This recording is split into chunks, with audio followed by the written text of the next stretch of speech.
Shivneri news शिवजन्मभूमी या news चॅनलमध्ये आपल्या सर्वांचे सहर्ष स्वागत। होळी खेळताना एका आजीने स्वतःच्याच नातवावर गरम पाणी ओतल्याची धक्कादायक बातमी समोर येते। नागपूरमधून ही बातमी समोर येते। होळी खेळताना रंग उडवल्याच्या रागातून एका आजीने स्वतःच्याच 4 वर्षाच्या नातवावर उकळतं गरम पाणी ओतल्याची घटना घडली आहे। या घटनेमध्ये हा मुलगा गंभीर जखमी झालाय। दरम्यान ही घटना 3 मार्चला नागपूरमध्ये होळीच्या दिवशी घडली। कोराडी परिसरातील रमशीण भागामध्ये ही घटना घडली आहे। मुलगा ओम हरीश वांगे 4 वर्षाचा हा मुलगा घराबाहेर पिचकारीने रंग टाकत होळी खेळत असताना ही घटना घडली।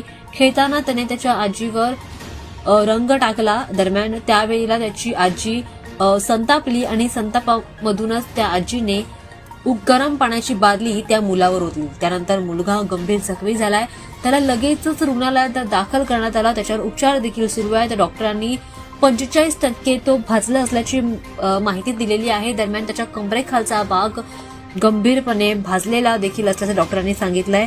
या घटनेचा सीसीटीव्ही फुटेज आता समोर आलेला आहे। या व्हिडिओमध्ये ती आजी त्या लहानग्या मुलावर चिमुकल्यावर ते पाणी ओतताना दिसते।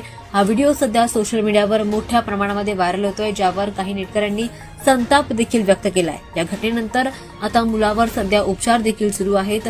या प्रकरणात पोलिसांनी चौकशी देखील सुरू केली आणि संबंधित महिलेविरुद्ध गुन्हा देखील दाखल करण्यात आलाय आणि पुढील तपास देखील सुरू आहे। दरम्यान होळीच्या वातावरणात घडलेल्या या घटनेमुळे आता परिसरात आणि सोशल मीडियावर संतापाचं वातावरण निर्माण झाल्याचं पाहायला मिळतंय।